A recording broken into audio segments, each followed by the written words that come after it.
اور اگر کوئی قرآن ایسا ہوتا کہ اس کی تاثیر سے پہاڑ چل پڑتے یا زمین پھٹ جاتی یا مردوں سے کلام کر سکتے تو کیا یہ لوگ ایمان لے آتے؟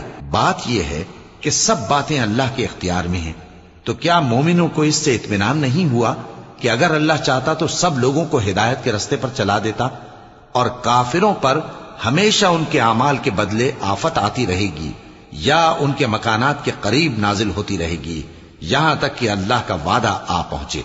بے شک اللہ وعدہ خلاف نہیں کرتا۔ اور تم سے پہلے بھی رسولوں کے ساتھ تمسخر ہوتے رہے ہیں، تو میں نے کافروں کو مہلت دی، پھر میں نے ان کو پکڑ لیا، سو دیکھ لو کہ میرا عذاب کیسا رہا۔ تو کیا وہ جو ہر شخص کے اعمال کا نگراں و نگہبان ہے، وہ بتوں کی طرح بے علم و بے خبر ہو سکتا ہے؟ اور ان لوگوں نے اللہ کے شریک مقرر کر رکھے ہیں۔ ان سے کہو کہ ذرا ان کے نام تو لو، کیا تم اسے ایسی چیزیں بتاتے ہو جو روح